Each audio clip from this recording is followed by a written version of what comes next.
Olá, seja muito bem-vindo a mais uma edição do Alesp Conecta, o programa que trata dos principais assuntos do dia a dia, sempre com a presença de convidados muito especiais.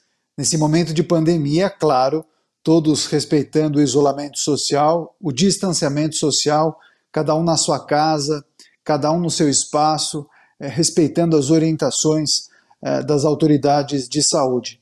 Logo mais, tudo volta ao normal e aí sim a gente vai poder receber os nossos convidados nos estúdios da Rede Alesp. Bem, hoje nós vamos falar do uso da matemática no combate à pandemia. Para isso, eu vou receber o Luiz Augusto Francesi. Ele é CEO de uma empresa chamada Paragon Decision Science. Essa empresa, inclusive, criou um simulador para calcular a demanda na área da saúde para ajudar os gestores, sobretudo da saúde pública, a identificarem o que é preciso e o que é preciso comprar, adquirir e ter para atender as demandas em meio à pandemia. Luiz, seja muito bem-vindo, muito obrigado pela gentileza em participar virtualmente do programa. Olá, Daniel, olá a todos, obrigado pelo convite, é um prazer com você. Legal, para a gente começar, tem muito assunto para tratar hoje, mas como nós costumamos fazer, é importante conhecer um pouco do nosso convidado. Você atua numa área muito interessante, que ajuda muitas empresas, pessoas, órgãos públicos. Conta um pouquinho da sua trajetória, desde a época de estudante, a incursão na sua profissão, os primeiros passos aí na vida profissional. Conta um pouquinho para a gente. Claro. Bom, eu sou formado em engenharia de produção e ainda como adolescente, talvez eu não dei certo como surfista e comprei um computador, isso com 12 anos. Então comecei a programar computadores aos 12 anos, isso lá na década de 80. Comecei a desenvolver meus primeiros softwares. Quando fui entrar na engenharia, eu era uma das poucas pessoas, na verdade, que mexia com programação. Isso era uma coisa muito rara na época. E eu gostava bastante da época de softwares. Na área de engenharia, eu comecei a me desenvolver softwares, criando modelos matemáticos, o que era muito raro no Brasil na época de 90, que foi quando eu me formei. Então, no meu primeiro desafio profissional, eu criei um software que fazia simulações de acidentes, de risco, de inflação, e com isso eu conseguia ajudar a trabalhar a fechar melhores negócios. Dali eu acho que foi um pulo para eu sair e montar o meu negócio com 20 anos. Então é uma coisa interessante, porque hoje quando a gente fala das startups e os muito novos, as moças muito novas montando suas empresas aos 23 anos, isso foi algo que aconteceu comigo em 1990. Então eu criei a minha empresa para literalmente trabalhar lá de matemática em 1992. Hoje a vida é muito mais fácil, porque a gente não vive sem modelos matemáticos para nada. O próprio Google hoje, o Google Maps, para você de um lado ou outro, o Waze, são modelos matemáticos que regem a nossa vida. Mas você falar isso há 30 anos era uma realidade. Então eu comecei a me especializar nessa área e montei a empresa, comecei a desenvolver, ganhei na época vários clientes, inclusive uma coisa interessante, na época, para eu ser levado a sério, eu tinha que levar, na verdade, um senhor junto comigo. Então na época era meu sócio, então para alguém acreditar num rapaz de 20 anos, eu tinha que ter o senhor de 55, já calvo, cabelo branco, porque ninguém levava a sério a mim. Hoje é engraçado, se eu entrar numa reunião e eu não tiver um menino barbado e tatuado ao meu lado, ninguém me leva a sério, porque hoje o mundo é dos jovens, então é uma coisa extremamente importante. Então, Augusto, você foi um precursor na área de tecnologia aqui no Brasil, enquanto hoje em dia muito se fala em Vale do Silício, jovens que empreendem e investem em tecnologia, você já fazia isso nos anos 80 e 90. Agora, como foi a caminhada para você ganhar respeitabilidade no mercado, ser uma pessoa que os profissionais olham para você e falam, olha, ele tem boas soluções no mercado. Me fala um pouquinho como você adquiriu esse prestígio.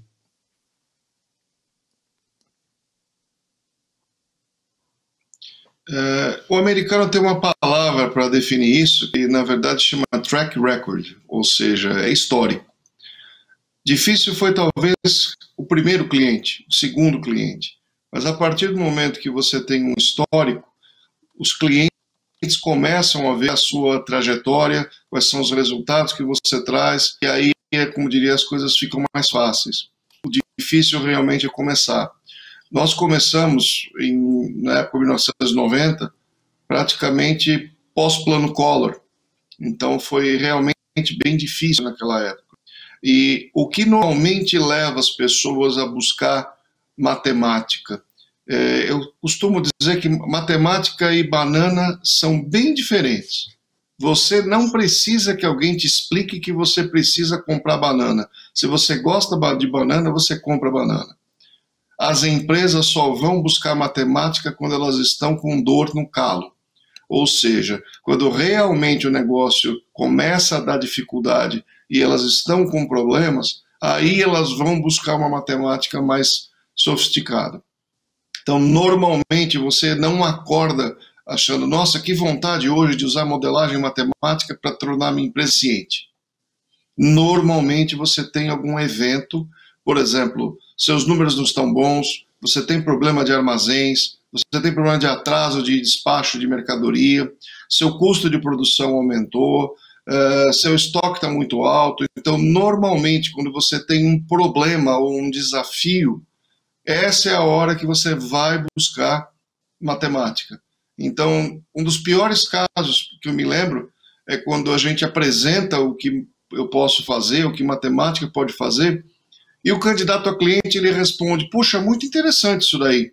Deixa eu pensar onde eu vou usar. Normalmente esse é o discurso errado. Ou seja, se você acha aquilo interessante e você vai ver onde usar, na verdade é errado. O cliente certo é aquele que olha e fala, já sei exatamente aonde me dói o calo, já sei aonde eu preciso usar. Então, esse talvez é o grande desafio com matemática. E eu posso fazer a comparação.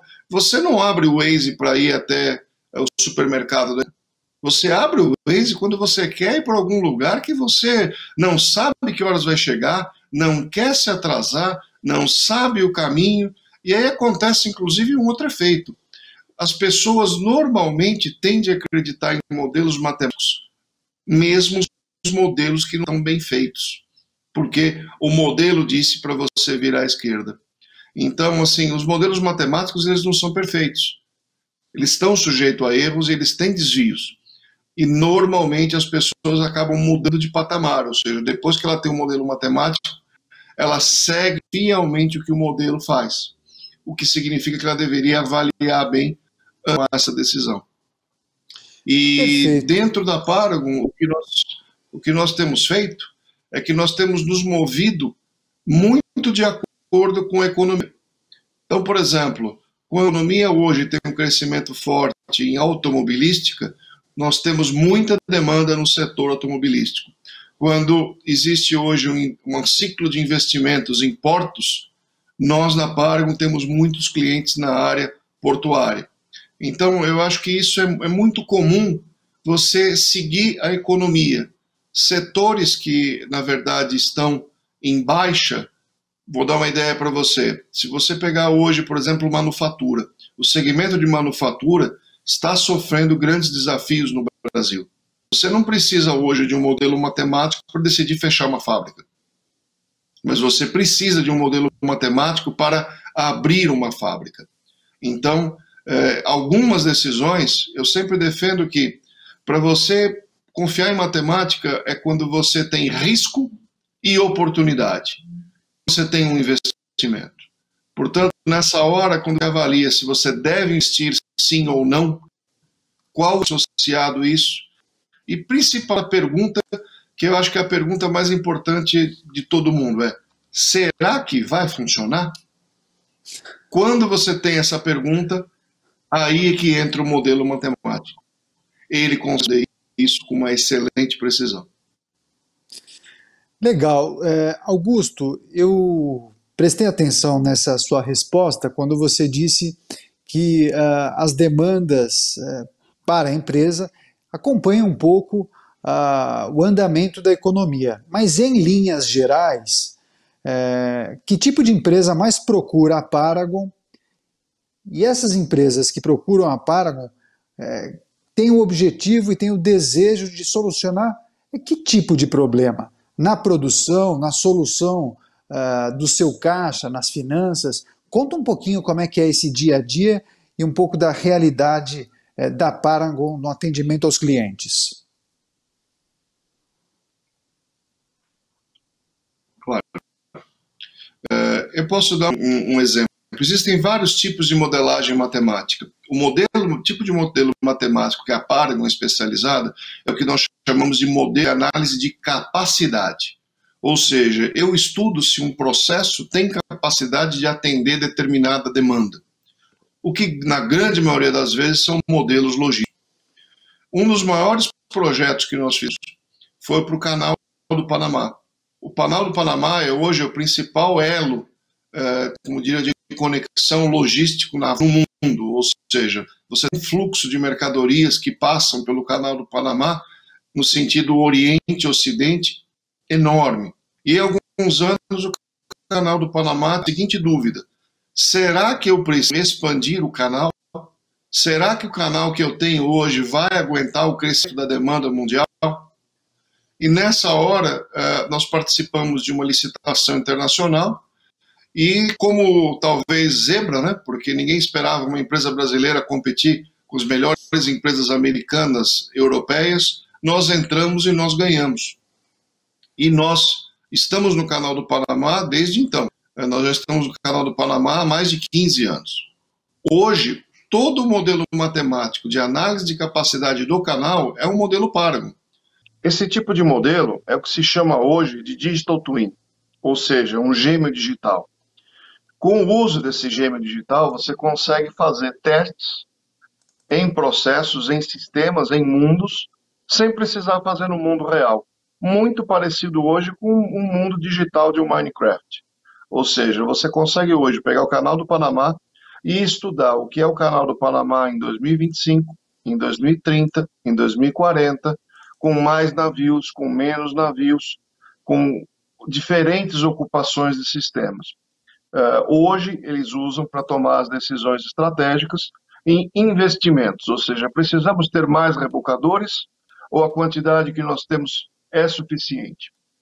Então, hoje, a grande realidade dos nossos clientes, e eu posso dizer isso porque, por exemplo, a Paragon trabalha para quase a grande maioria das mineradoras da América do Sul, que investimento eles precisam fazer para que os seus minérios escoem desde as minas, passando muitas vezes por ferrovias, chegando em portos e sendo exportados para os vários países do mundo. São sistemas caríssimos, ou seja, hoje você falar que você precisa investir em ferrovia é um investimento muito alto. Então você tem que ter certeza absoluta que aquele investimento é necessário. Para isso, novamente, você não faz tentativa e erro. Você usa um modelo de simulação. Então, hoje eu posso dizer que boa parte das mineradoras são nossos clientes, boa parte dos portos são nossos clientes, as ferrovias, principalmente, temos muitos projetos na área ferroviária, e basicamente o que junta todos esses clientes é a mesma pergunta: qual é a capacidade do meu sistema? Até onde eu consigo produzir ou transportar? Perfeito, Luiz. Então, falando agora das demandas que são necessárias para atender os departamentos e as secretarias de saúde, o uso da matemática também tem sido muito útil no combate à pandemia. Conta para a gente o quanto a Paragon tem ajudado a esfera pública no combate à pandemia, também os seus serviços e soluções. Conta para a gente um pouquinho. Eu acho que nós estamos passando um momento muito difícil da humanidade e nós tivemos a oportunidade de poder colaborar. A Paragon ficou muito feliz de poder colocar essa experiência acumulada de anos a serviço, na verdade, do governo brasileiro e, na verdade, da humanidade brasileira. Ou seja, como melhor programar. E nós já fizemos vários projetos com a temática de Covid. E comum a todos esses projetos é que nós nos recusamos de sermos remunerados. Ou seja, esse é o investimento da Paragon no Brasil. Ou seja, desenvolvemos todos esses projetos para os governos, tanto federal quanto estadual, como uma doação de serviços. O primeiro projeto que nós desenvolvemos é um projeto de estudo logístico para o Ministério da Infraestrutura. Ou seja, como transportar os equipamentos de proteção individual para todos os hospitais brasileiros, em todos os estados e em todas as localidades. Esse para nós foi um desafio muito grande, porque para você desenvolver um modelo logístico de capacidade, nós tivemos que aprender o processo. Então, o que diferencia um estudo de modelo matemático é que hoje nós temos uma equipe de engenharia, a Paragon é uma empresa de engenharia também. Então, nós temos que entender o famoso como funciona. Então, para eu poder transportar equipamento de proteção individual para um hospital, nós tivemos que aprender o seguinte: o que é um EPI? Com que frequência se consomem EPIs? Então, nós fomos buscar os especialistas. Fomos buscar especialistas em medicina para nos ajudarem a calcular a demanda. Ou seja, lá num hospital no interior do Acre, quantas máscaras eu preciso? Ou seja, quantas luvas eu preciso? Quanto precisa de equipamento? E nós tivemos a colaboração de uma entidade chamada MIB, que na verdade congrega os médicos intensivistas do Brasil. Eles nos ajudaram nesse trabalho para quantificar. E a partir de quantificado, nós chegamos ao seguinte desafio. Ok, agora eu sei quanto eu preciso entregar para cada hospital em EPIs. Como eu transporto isso? Aí nós tivemos o apoio dos técnicos da ANAC, porque hoje a malha aérea brasileira está muito reduzida. Não há voos para todos os locais em todos os dias como era no passado.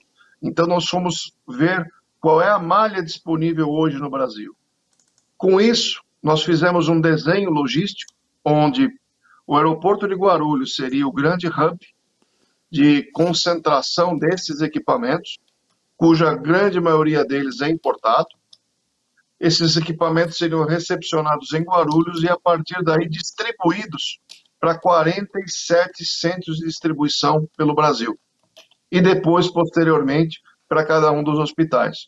Com a seguinte premissa: não pode faltar EPI em hospital. Não pode faltar máscara, não pode faltar propé, não pode faltar luva, não pode faltar álcool gel, ou seja, eu preciso entregar todos os equipamentos de proteção individual a tempo em todos os hospitais do Brasil. Nós criamos um simulador logístico que faz esse tipo de análise e estudamos isso para o governo federal. Perfeito. E além de ser uma proposta extremamente útil para que as autoridades de saúde consigam identificar o que é necessário adquirir, também tem o benefício financeiro, né? Porque em meio a uma pandemia, temos observado várias notícias que tratam de compras de equipamentos ultrapassados ou quantidades insuficientes ou mesmo superfaturamento, enfim. São várias distorções em meio a esse processo de aquisição de equipamentos e insumos para atender essa demanda. Um simulador ou um estudo matemático mais aprofundado pode também dar o caminho para esses gestores não gastarem desnecessariamente o recurso público. Não concorda comigo? Claro, com toda certeza. Na verdade, com o uso do simulador, o simulador ele não é um simulador matemático somente, ele é um simulador logístico. Então, não basta eu saber quanto eu preciso comprar, receber, transportar e entregar em tempo hábil. Então, esse é o sistema logístico que está sendo estudado. E para cada um dos equipamentos individuais, nós calculamos qual era a quantidade necessária a ser comprada. Isso tira do segmento público aquele desafio que é quanto eu compro. Porque você pode ir no mercado e você pode encontrar muito mais do que você precisa ou muito menos do que você precisa em vários fornecedores. Mas qual é a conta correta da quantidade que você precisa? Isso foi o que o simulador ajudou a responder. Nós, inclusive, conseguimos fazer uma doação desse simulador para o governo federal brasileiro, ou seja, hoje vários técnicos do governo conseguem entrar na internet com login e senha e conseguem rodar os seus próprios cenários. E se aumentar a demanda? E se eu tiver um problema, por exemplo, no centro de distribuição de Curitiba? E se e o simulador responde em alguns segundos o que pode acontecer. Então veja só, o simulador ele diz o que pode acontecer. Sempre por trás de um simulador eu preciso ter uma pessoa, um analista, alguém que analisa e interpreta os resultados. A partir dali ele toma as decisões. Perfeito. E quais estados brasileiros, o senhor mencionou ah, essa parceria com o governo federal, essa doação, na verdade, mas eu gostaria de saber quais estados brasileiros estão utilizando a tecnologia da Paragon e que tipo de feedback vocês tiveram, Augusto? Na verdade, nós temos hoje esse simulador, é um dos 3 simuladores que nós desenvolvemos. Esse simulador está direto para o governo federal, e o governo federal, no Ministério da Infraestrutura, que é quem é o responsável pela logística hoje de distribuição, está hoje, na verdade, fazendo todos os cálculos para a distribuição dos EPIs pelo Brasil inteiro, para todos os estados. E aí o Ministério passa para vocês um retorno da aplicação do simulador no dia a dia. Muitas vezes é necessário fazer algum tipo de ajuste. Conta como é que é. Na verdade, criar um modelo é mais ou menos como você desenvolver algo em Lego. Você vai pegando os componentes e você vai montando. Então, nós fizemos 3 versões do modelo. A terceira versão foi aprovada e é a que está em operação. Eles têm usado, o retorno que nós tivemos deles é muito bom, eles estão muito felizes com o simulador. Nós recebemos, inclusive, um ofício de agradecimento do governo federal, valorizando a nossa contribuição, e hoje eles têm usado continuamente. Agora, Augusto, em meio à pandemia, a Paragon também tem desenvolvido alguns trabalhos para o estado de São Paulo, mas é um modelo um pouco diferente. Conta pra gente que iniciativa é essa. É. Bom, nós desenvolvemos um modelo para o sistema funerário de várias cidades. E esse talvez tenha sido o modelo matemático mais difícil da nossa carreira, porque você está lidando não com uma produção de minério, mas você está lidando com cadáveres, com corpos humanos, pessoas que faleceram. Então, a nossa análise era uma análise de capacidade do sistema funerário. E esse projeto ele foi criado em função dos acontecimentos que muitas pessoas viram na televisão em Guayaquil, no Equador, com vários corpos à rua e a prefeitura sem capacidade de atender. Então, foi feito um trabalho aqui em São Paulo para poder dimensionar corretamente todo o sistema funerário. Então, nós começamos a traçar a logística desde que um indivíduo venha a falecer num hospital, passa pelo necrotério, até o transporte no carro funerário, com destino ao velório e depois, posteriormente, ou a um cemitério ou um crematório. Então, nós tivemos que estudar toda essa logística, fizemos o estudo, conseguimos ajudar a Prefeitura de São Paulo a equacionar qual a quantidade de veículos necessários, alguns ajustes necessários que deveriam ser feitos no sistema. Por exemplo, depois dos primeiros resultados, São Paulo passou a operar vários cemitérios em 24 horas para poder dar vazão à quantidade de falecimentos e sepultamentos. E todo o sistema foi redimensionado em função de capacidade, ou seja, o objetivo era poder dar vazão caso nós tivéssemos diferentes níveis de falecimentos por dia na cidade de São Paulo. Depois da cidade de São Paulo, nós utilizamos o mesmo modelo matemático para Osasco, para Campinas, para Sorocaba e, recentemente, para a Baixada Santista. Então, ou seja, nós reaproveitamos o modelo matemático e adaptamos para cada uma dessas cidades. Então, é um desafio você poder estudar esse tipo de processo. É muito difícil, porque cada número que a gente vê na tela é um falecimento, então isso é muito marcante, mas o objetivo maior era evitar o caos, ou seja, evitar a catástrofe. Então, vários cenários foram simulados para o comitê de crise do Covid do estado de São Paulo. Claro que essa é uma situação de exceção, uma situação de calamidade pública, mas eu lhe pergunto se os gestores públicos talvez, diante desse cenário, diante dos ensinamentos que certamente serão levados para o futuro, se é possível utilizar mais a matemática e esses modelos para melhorar, inclusive, a gestão pública. Que avaliação você faz dessa possibilidade? Olha, todos esses projetos que nós desenvolvemos não foram para iniciativa privada, foram para o serviço público. Então, eu sei que hoje, muitos desses profissionais que hoje estão no serviço público sabem o valor de planejamento com o uso de matemática, com o uso de modelos matemáticos. E, literalmente, puderam usar em conjunto conosco. Eu acho que isso está sendo cada vez mais uma realidade aqui no Brasil, tanto que depois desse segundo projeto que nós fizemos, nós tivemos um convite para fazer mais um projeto para estudar a quantidade de leitos de enfermaria e leitos de UTI em todo o estado de São Paulo. Esses estudos foram feitos e são, inclusive, base para todo esse plano São Paulo. Faz parte disso o estudo matemático.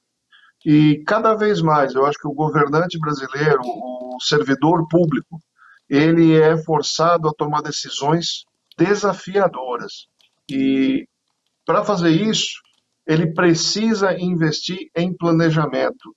E o tipo de modelo matemático que nós fazemos é algo que se chama modelos quantitativos, ou seja, modelos de capacidade. E é muito mais prático hoje você investir num modelo digital. Um modelo digital chega a custar 1% do que você fazer de verdade. Portanto, eu acho que isso é uma realidade cada vez mais presente no governo brasileiro e, com certeza, nós teremos vários casos de sucesso no futuro. Perfeito.